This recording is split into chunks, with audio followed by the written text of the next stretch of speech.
안녕하세요. 일본의 소식을 쉽고 빠르게 간추려서 전해드리는 오늘의 일본입니다. 6월 28일 일요일 오전 뉴스 보내드리겠습니다. NHK 보도에 따르면 27일 도쿄에서 57명, 사이타마에서 11명, 치바에서 5명, 카나가와 교토, 공항검역에서 각각 4명의 감염이 확인되는 등 총 92명이 확진 판정을 받은 것으로 파악되었습니다. 일본 내 감염이 확인된 사람은 18,409명이며 요코하마 크루즈선을 포함하면 총 19,121명이 감염된 것으로 파악되었습니다. 한편 이날 홋카이도에서 1명이 사망하였으며 누적 사망자는 일본 내 감염이 972명, 요코하마 크루즈선 승선자를 포함하면 전체 985명이 되었습니다.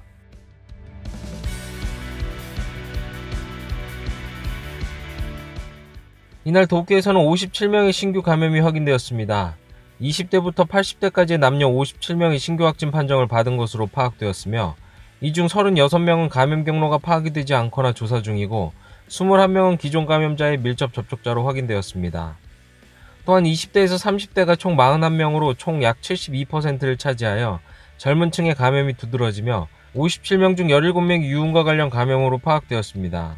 한편 이날 도내 사망자는 없었으며 누적 확진자 수는 6,054명, 누적 사망자 수는 325명이 되었습니다. 또한 도쿄가 제시한 지표로 일주일간 신규 감염자 수의 평균은 44.1명, 감염 경로 불명의 비율은 48.2%이며 주당 증가 비율은 1.22배로 여전히 신규 감염자의 증가 추세를 유지 중에 있습니다. 이로써 이날 도쿄에서 긴급사태 해제 후 가장 많은 신규 확진자가 발생하였으며 누적 확진자 수가 6,000명을 넘어섰습니다. 이렇게 코로나19 바이러스의 신규 감염자 수가 26일 100명을 넘어서는 등 증가한 것에 대해서 니시무라 경제 담당상은 방향을 바꾸는 것은 생각하지 않는다라며 이동의 자제 등은 요구하지 않을 생각을 나타냈습니다. 積極的なこの集団検査を受けていただいている取り組みの結果の表れでもありますので、この数自体で今何か方向性を変えるということは考えておりませんけれども、緊張感を持ってこれ分析をしっかり進めたいと。 27일 아침 전문가들과 전화통화로 니시무라 장관은 한층 더 긴장감을 가지고 대응하겠다라고 말하며 슈퍼컴퓨터 후가쿠나 AI를 이용하여 감염방지 대책의 효과에 대해서 분석할 방침이라고 밝혔습니다. 다음 소식입니다.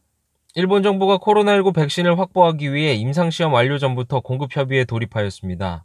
해당 백신은 영국 제약회사 아스트라제네카와 옥스퍼드대가 개발 중인 코로나19 백신입니다. 26일 스가 요시히데 관방장관은 이날 기자회견에서 사실이다라고 인정하며 국내에서 필요한 백신 확보에 제대로 대처할 것이다라고 강조하였습니다. 다음 주라도 국가안전보장국, 외무성, 후생노동성, 경제산업성 등이 백신 확보 방안을 협의할 것이라고 밝히며 공급량과 시기, 가격 등은 후생노동성과 아스트라제네카의 협상을 거쳐 결정될 전망입니다. 아스트라제네카가 개발 중인 백신은 전 세계에서 가장 빠르게 개발이 진행되는 코로나19 백신 가운데 하나이며 특히 바이러스 벡터 백신이라는 신기술을 적용해 개발 중으로 인체에 침입한 코로나19 바이러스를 조기에 배제해 감염을 예방한다고 알려져 있습니다. 아스트라제네카는 백신을 연간 20억 회분을 제조할 계획이라고 발표하였으며 임상시험으로 유효성이 확인되면 9월에라도 실용화한다는 방침을 발표하고 있습니다. 일본은 긴급성이 인정되면 국외에서 사용되는 의약품을 자국 내 임상시험 없이 승인하는 특례 승인 제도를 두고 있어 아스트라제네카의 코로나19 백신에 특례 승인을 적용할 가능성이 있으며 일본 내 접종은 이르면 내년 봄 시작될 전망입니다. 이렇게 해외 백신의 확보에 서두르는 한편 일본 내 백신 개발도 추진하고 있습니다. 오사카대가 참여하는 공동연구팀은 연내 실용화를 목표로 6월 말부터 치료를 개시하며 시오노기 제약 또한 국립감염증연구소와 연내 임상시험 개시를 준비하고 있습니다. 일본 정부 측은 국산 백신을 지원하고 있으나 실용화 시기 및 공급량 등을 고려하면 한정적으로 아스트라제네카 외에도 해외 백신 조달을 위해 조기에 백신 확보를 서두를 생각이라고 밝혔습니다. 한편 큐슈 대학은 26일 코로나19 백신 후보가 되는 단백질의 개발에 성공했다고 발표했습니다. 동대학 농학연구원이 사육하는 누에 약 450종 중에서 이 단백질을 대량으로 만드는 종이 있는 것으로 발견되어 향후 누에채 먹는 백신의 개발도 검토 중으로 알려졌습니다. 이번에 개발한 것은 바이러스 표면에 있는 스파이크와 같은 형상의 S단백질로 바이러스 유전자 정보를 곤충이 감염되는 바이러스에 넣어 누에의 주사기로 주입하니 S단백질의 생성이 확인되었으며 이를 백신으로 섭취하면 면역이 그 특징을 기억하고 항체가 생겨 진짜 바이러스가 들어올 때 차단한다고 밝혔습니다. 앞으로는 쥐를 사용하여 실험하고 임상시험을 할 계획이며 방법으로는 주사를 생각하고 있지만 번데기의 상태를 먹는 것으로 장에서 흡수되는 것도 기대한다고 밝혔습니다. 다음 소식입니다. 유럽연합 EU는 26일 코로나19 바이러스 감염 확대로 실시한 역외도항 제한에 대해서 7월 1일 해제 대상 국가에 유럽과 동일한 수준으로 진정된 국가를 포함할 방침이며 한국과 일본, 캐나다 등 수십 개국을 포함하는 방향으로 조정에 들어갔다고 밝혔습니다. 한편 미국, 러시아, 브라질 등 감염 확대가 고수준으로 이어지는 나라에 대해서는 당분간 금지한다고 밝혔습니다. EU 유럽위원회는 회원국의 합의를 거친 뒤 조만간 여행자의 출입국을 인정하는 국가 리스트를 나타낼 전망이며 도항이 해제된 국가의 사람들도 각 가맹국의 판단으로 일정 기간의 격리가 요구될 가능성이 있습니다. 도항 해제 국가 리스트는 각국의 감염 상황을 바탕으로 2주마다 검토할 예정이라고 밝혔습니다. 다음 소식입니다. 일본 의사회의 새로운 회장이 선출되었습니다. 일본 의사회는 27일 임기 만료에 따른 회장 선거를 실시하였으며 371명의 대의원 투표 결과 부회장의 나카가와 토시오 씨가 4기 8년 동안 회장을 맡아온 현직의 요코쿠라 요시타케 씨를 17표 차로 제치고 새 회장으로 뽑혔습니다. 나카가와 신임 회장은 국민의 건강과 생명을 지키기 위해서라면 어떤 압력에도 결코 지지 않고 당당하게 말할 수 있는 새로운 일본 의사회로 바꾸고 싶다라고 결의를 말하였습니다. 또한 나카가와 씨는 의사회에 새로 명예회장 자리를 마련하여 요코쿠라 씨로 취임을 요청하였습니다. 또한 전 회장 요코쿠라 씨는 아베 정권과의 긴밀함을 살려 정책 실현을 도모하였지만 나카가와 씨는 시시비비의 자세로 임할 생각을 나타내고 있어 향후 정부 여당과 어떤 관계를 맺어나갈지도 초점입니다. 나카가와 씨는 기자회견에서 집권자민당을 지지하는 것은 물론이지만 그 어떤 주장을 어떤 장면에서 할 것인지 생각하고 싶다라고 말하였습니다. 다음 소식입니다. 일본 정부가 지난해 10월 소비세율 인상에 따른 소비 진작책으로 시작한 현금이 아닌 신용카드 등의 결제 수단으로 중소점포에서 결제 시 2에서 5%를 환원해주는 제도인 캐시리스 결제에 따른 포인트 환급 제도가 이달 말로 끝이 납니다. 캐시리스 제도에 참여한 소매점은 전국에서 약 115만 개로 실시 가능한 전국의 약 200만 개 점포의 60%가 육박하는 점포가 참여하였습니다.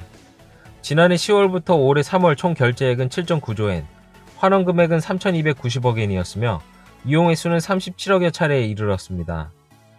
경제산업성의 발표에 따르면 2019년 민간 소비에서 차지하는 캐시리스 결제 비중은 전년 대비 2.7%포인트 늘어난 26.8%로 사상 최고를 기록하였지만 2025년까지 40%로 끌어올리겠다는 정부의 목표에는 아직 미치지 못하고 있습니다.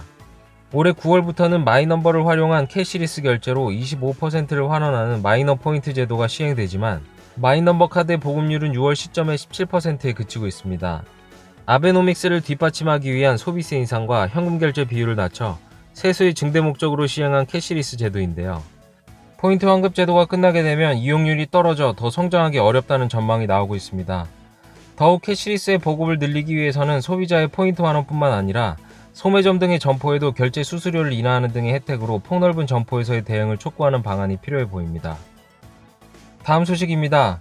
최저임금 인상의 기준을 정하는 후생노동성의 중앙최저임금심의회가 26일 2020년도 논의를 시작하였습니다. 최근 4년 연속 약 3%의 인상이 이어졌지만 올해는 코로나19 바이러스의 감염 확대에 따른 경기가 급속히 악화되어 중소기업 단체가 임금의 인상 동결을 요구하는 가운데 정부도 신중한 자세로 돌아서 인상폭의 축소는 불가피한 정세입니다. 최저임금의 검토에 관해 아베 총리는 중소기업의 어려움을 고려하여 검토를이라고 지시하였습니다. 이에 심의회 회장을 맡은 후지무라 히로유키 호세대 대학원 교수는 26일 회의에서 코로나19에 따른 고용경제에 영향을 배려할 필요가 있다는 인식을 나타냈습니다. 2019년도 최저임금은 전국 평균적으로 전년도 대비 27엔 증가한 901엔이었으며 정부는 임금 인상으로 소비를 확대하는 디플레이션 탈피를 도모하고 조기에 전국 평균 1000엔을 목표로 할 방침을 가기 결정하고 있으며 심의회는 이에 따른 형태로 논의를 진행해왔습니다. 하지만 사용자 측은 리먼 쇼크나 동일본 대지진 후의 인상폭의 압축 등을 근거로 인상을 동결해야 한다는 입장을 강하게 주장하는 한편 노동자 측은 인상을 동결하면 경제가 얼어붙으며 일자리를 지키지 못하게 된다는 목소리로 논의는 진통이 예상됩니다. 중앙최저임금심의회는 노사 대표자를 공익위원으로 구성하였으며 7월 하순에 기준을 책정할 전망입니다. 이에 따라 각 도도부연 심의회가 지역별 수준을 정하고 10월 1일 전후로 새로운 최저임금이 적용되게 됩니다. 다음 소식입니다. 법무성은 27일까지 코로나19 감염 확대의 영향으로 일본에 돌아올 수 없게 된 영주 외국인에 대해서 재입국 기한이 지나 한 번 영주 자격을 잃은 경우에도 특례적으로 통상의 심사 없이 영주 자격을 허용키로 하였습니다. 이는 코로나19의 세계적인 유행으로 많은 사람이 해외에 발이 묶인 데 따른 임시 조치이며 29일부터 실시한다고 밝혔습니다. 영주 자격은 일본에 원칙 10년 살고 있는 것 등이 요건으로 일본 내 활동이 제한되지 않습니다. 최장 5년 기한에 재입국 허가가 취득 가능하며 1년 안에 허가 없이 출입국을 할 수 있지만 기간 내에 재입국하지 않으면 실효가 되는데 이 경우 다른 재류 자격으로 입국한 뒤 다시 영주 자격을 신청할 필요가 있습니다. 오늘의 일본 소식은 여기까지입니다. 오늘 하루도 즐거운 하루 되시길 바라겠고요. 저는 또 새로운 소식으로 찾아뵙도록 하겠습니다. 시청해주셔서 감사합니다. 이기저튜브였습니다.